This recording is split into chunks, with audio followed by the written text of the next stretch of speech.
Hello, I am Tiago Eugênio, a PhD student at the Federal University of São Paulo, Brazil.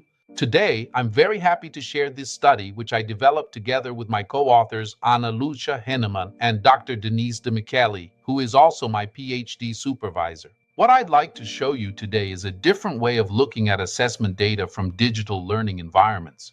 Instead of focusing only on scores and rankings, we explored how behavioral data can help us understand individual differences in a much more detailed way. Let's start with a simple question. Today, digital learning platforms collect huge amounts of data. We know how many questions a student answered correctly. We know how long they took. We know how they interacted with the task. But here's the problem. We still interpret these assessments almost the same way we did 20 years ago. We look at scores, we look at percentiles, and that's often where the analysis stops. So we asked ourselves, are we really using all the information that digital environments can provide?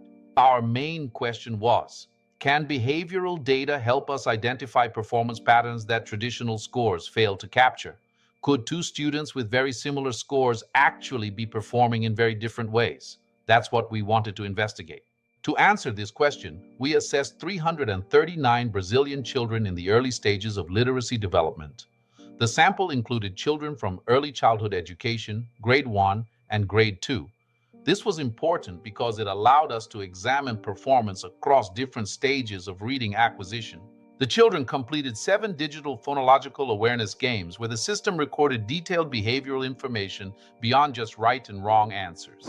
To make sense of all this information, we created the Game Progress Index, or GPI. Performance is not only about accuracy, it's also about speed and efficiency. We combined these 3 dimensions into a single metric to reflect performance in a multi-dimensional way. Next, we investigated the relationship between the GPI and accuracy per minute, or APM. The correlation was remarkably strong, reaching 0.91.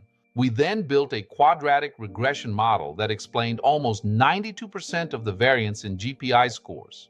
This suggested that temporal efficiency plays a major role in overall performance. Once we had a model to estimate expected performance, we could compare that prediction with what each child actually achieved. The difference is what we call the residual. Some children performed better than expected, while others performed worse. We then combined 2 pieces of information, the child's percentile score and their standardized residual. This created a 2-dimensional analytical space where 4 different performance profiles emerged. One result really stood out. Almost 40% of the sample fell into discrepant profiles. These were children whose performance did not match the model's expectations, highlighting variability that traditional scores miss. We also found a strong association with school grade. Students from higher grades clustered on the right, matching the developmental pattern we expect during literacy acquisition.